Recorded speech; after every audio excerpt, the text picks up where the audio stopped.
대단히 반갑습니다. 오늘 이 시간에는 어미요법을 소개해 드리려고 합니다. 어미요법은 삶의 목적과 의미를 발견함으로 건강한 삶을 살도록 합니다. 어미요법을 창시한 사람은 빅토리 프랭클이라는 분입니다.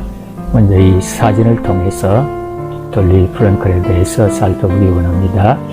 맨 위에 왼쪽에 있는 것이 프랭클 부부 모습입니다. 그러니까 결혼을 해서 살던 모습이고, 그 다음에는 30대의 모습이 있고, 50대의 모습, 60대의 모습, 70대의 모습, 90대의 모습이 있습니다. 이 빅토리 프랭클 박사는 1905년 3월 26일 오스트리아 비엔나에서 태어났습니다. 그가 의과대학에서 공부를 해서 로실러 병원에서 정신과 의사로 봉사를 했습니다. 그러다가 독일의 히틀러가 유대인 학살 정책에 의해서 1942년 아우슈비츠 수용소 등에서 3년 동안의 수용소 생활을 합니다. 1945년 해방이 된 이후에 정신과 의사와 교수로서 활약을 하게 됩니다. 그의 저서는 모두 32권 정도 되는데 대표적인 저서가 인간의 의무의 탐구라는 저서인 것입니다. 그래서 이 프랭클 박사는 자기 자신은 물론이고 다른 사람의 삶의 의미 발견을 위해서 한평생을 바친 분이라고 할 수 있습니다. 한번 여러분 상상을 해보시기 바랍니다. 만약 내가 이런 환경 속에 있다면 살아남을 수가 있겠습니까? 한 조각의 빵으로 하루를 살고 한 컵의 물로 하루를 살고, 남자일 경우 유리 조각으로 면도를 하고 막노동판에서 중노동을 하게 되고, 가족과 생이별을 하고 짐승 우리 같은 환경 가운데 살아가고 죽음의 위협을 순간순간 받으며 살아간다면 살아남을 수가 있겠습니까? 얼마 동안 살아남을 수가 있겠습니까? 빅토리 프랭클이 처음에 아우슈비츠 캠프 수용소에 들어갔습니다. 이 아우슈비츠 수용소는 지금의 폴란드에 있습니다. 폴란드의 오스윙킨이라는 지역에 위치를 해 있습니다. 수용소 전경을 잠시 살펴보면 이것이 바로 수용소 전경입니다. 겉으로 보면 아주 조용하고 좋은 것 같아도 죽음의 수용소였던 것입니다. 특별히 아우슈비츠 수용소에서 150만 명 정도가 학살되었다고 하는데, 유대인들의 학살된 유대인들의 신발과 가방 등을 여기에 전시를 해놓고 있습니다. 그 수용소 들어가서 가스실로 들어가기 전에 신발을 벗어놓도록 하고 가방을 벗어놓도록 하고 가방에 자기 이름을 적도록 이렇게 했다고 합니다. 이것이 유명한 죽음의 가스실입니다. 보이는 조그마한 구멍으로부터 가스가 나오게 되고 고통 가운데 수많은 사람들이 절규하며 죽어갔던 것입니다. 한번 여러분 상상을 해보시기 바랍니다.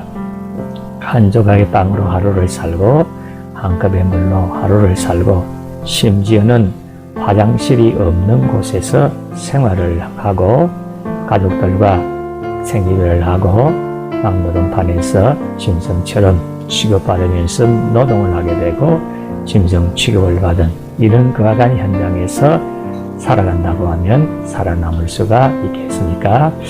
한 번 더 빅토리 프랭클에 대해서 말씀드리면, 프랭클은 1905년 3월 26일 오스트리아 비엔나에서 출생을 했습니다. 의과대학에서 공부한 다음에 정신과 의사로서 로실러 병원에서 봉사를 했습니다. 그러다가 1942년 아우슈비츠 수용소에 들어가서 그 외에 수용소 등에서 3년 동안 생활을 하고 1945년 해방을 맞이하게 되어진 것입니다. 해방 후에 비엔나에 있는 폴리클리닉 병원에서 근무를 하다가 1960년대부터 하버드 대학을 위시한 유명한 대학에서 강의를 하고 남은 여생을 저술과 강의로서 한평생을 가졌습니다. 그러다가 1997년 9월 4일 날 92세로 사망을 하게 되었던 것입니다. 심리치료에 있어서 빈 학파라는 것이 있습니다.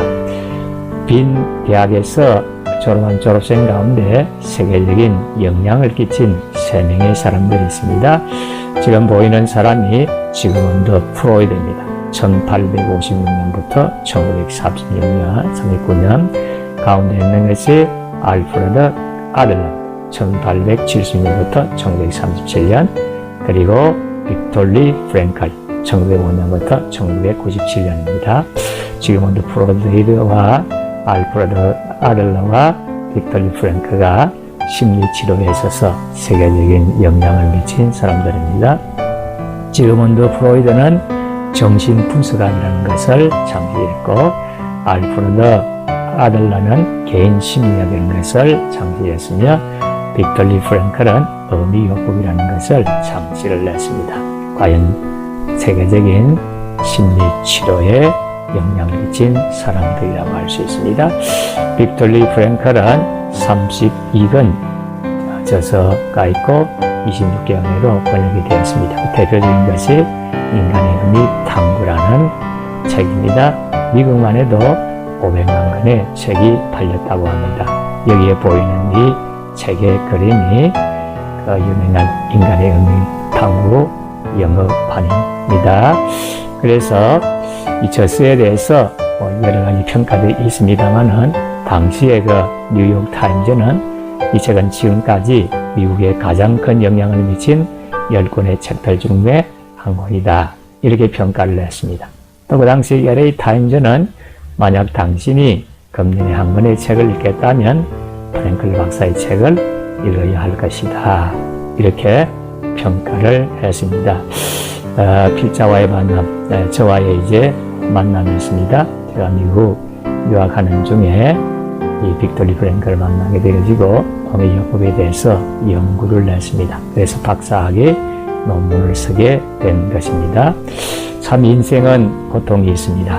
고통의 10년, 고통의 깊은 연못, 깊은 바다 속에서 절규하는 사람들이 우리 주변에 많이 있습니다. 개인 문제, 가정 문제, 직장 문제, 인생 문제, 여러 가지 문제로 소리 없는 죽음을 맞이하며 살아가는 사람들이 있습니다. 태자 같은 문제가 민물처럼 밀려오므로 감당하지 못해서 우울증에 빠지고 정신적으로 이상 증세가 나타나게 되어지고 심지어는 자살하는 이런 사람들이 많이 있는 것입니다. 이와 같은 고통을 어떻게 극복할 수가 있겠습니까? 물론 하나님의 도우심이 필요합니다만은 여러 가지의 고통 극복 방법도 있고 치료법이 있습니다. 그 중에 한 가지가 의미요법인 것입니다. 의미요법을 영어로 로고테라피라고 합니다. 여기에 로고라는 말은 로고스, 의미라는 말이고 테라피는 치료법, 그러니까 삶의 의미 발견을 통한 치료법이라고 할 수 있습니다. 다른 말로 하면 삶의 목적, 내가 무엇을 위해서 살아가고 뭘 위해 살아가고 있는가, 그리고 삶의 의미, 지금 내가 살고 있는 이 삶이 의미가 있느냐, 가치가 있느냐, 그것을 발견함으로 해서 정신적으로 건강한 삶을 살도록 하는 것입니다.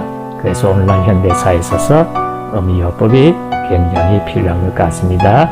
끝까지 시청을 해주셔서 대단히 감사합니다.